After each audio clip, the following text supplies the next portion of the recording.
ভারতের লোকসভা নির্বাচনে ভোট গ্রহণ শুরু হয়েছে। এর মধ্যেই মুসলিম বিদ্বেষী নানা রকম বক্তব্য দিয়ে আলোচনার জন্ম দিয়েছেন প্রধানমন্ত্রী নরেন্দ্র মোদী।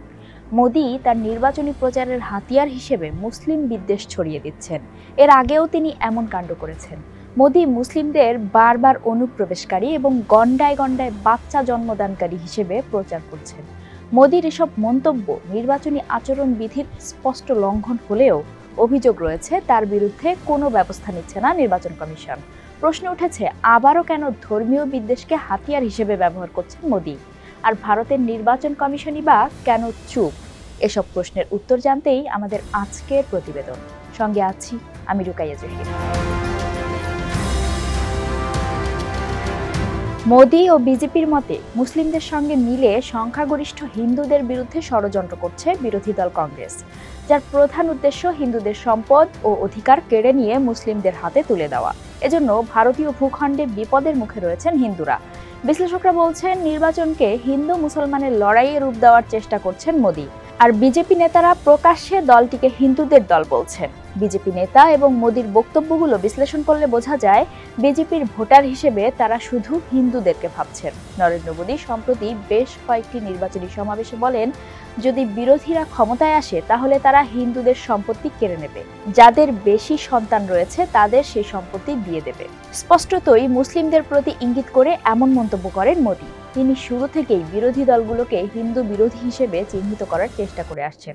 যেমন তিনি বলছেন, কংগ্রেসের নির্বাচনী ইশতেহারে মুসলিম লীগের ছাপ রয়েছে। ব্রিটিশ ভারতে মুসলমানদের স্বার্থ রক্ষায় মুসলিম লীগ প্রতিষ্ঠা করা হয়েছিল। এখন বিরোধী নেতারা তাদের নিজেদের ভোটার অর্থাৎ মুসলিমদের খুশি করতেই একই কাজ করছেন। বিশ্লেষকদের মতে, নির্বাচনের প্রথম দফায় ভোটারদের কাছ থেকে কাঙ্ক্ষিত সাড়া পায়নি বিজেপি। এই কারণে দলটির নেতারা মরিয়া হয়ে ধর্মীয় বিভাজনের পুরনো কৌশল বেছে নিয়েছেন। মুসলমানরা ভারত দখল করে নেবে এমন ভয় তৈরি ও হিন্দু মেরুকরণের মাধ্যমে দুই সম্প্রদায়ের মধ্যে বিভাজন তৈরি করতে চাইছে বিজেপি। নির্বাচনের ডামাডোলে বিজেপি একটি বার্তা ছড়িয়ে দেওয়ার চেষ্টা করছে, তা হলো ভারতীয় মুসলমানরা বাইরে থেকে এসেছেন। এখন তারা অধিক সন্তান জন্ম দিয়ে সংখ্যায় সংখ্যাগরিষ্ঠ হিন্দুদের ছাড়িয়ে যাওয়ার ষড়যন্ত্র করছেন।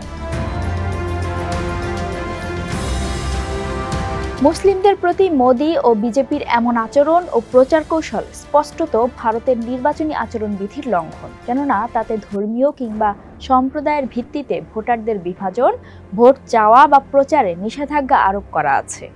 নির্বাচনী প্রচারে সাম্প্রদায়িক বক্তব্য ভারতের গণপ্রতিনিধি আইনেরও লঙ্ঘন। এতে দোষী সাব্যস্ত হলে যে কারো সর্বোচ্চ 6 বছরের কারাদণ্ড হতে পারে। এর আগে এমন নজিরও দেখেছে ভারতবাসী।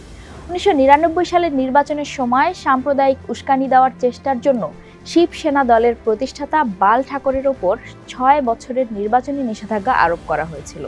এবারের নির্বাচনে এমন অভিযোগ হরহামেশাই উঠছে। অভিযোগের পরও কার্যত কোনো ব্যবস্থা নেয়নি নির্বাচন কমিশন।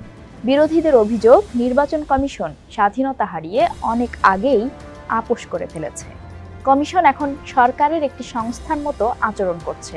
এখনকার কমিশন বিরোধী দলের নেতাদের ছোটখাটো ত্রুটি পেলেই নোটিশ দেয়। অন্যদিকে বিজেপির নেতাদের বড় বড় ভ্রান্তি নিয়েও কোনো ব্যবস্থা নেয় না। এভাবে আপোষ করা হয়েছে ভারতের গণতন্ত্রের সঙ্গেও। আর মৃতপ্রায় গণতন্ত্রের জন্য নীরবে শোক করছেন ভারতবাসী।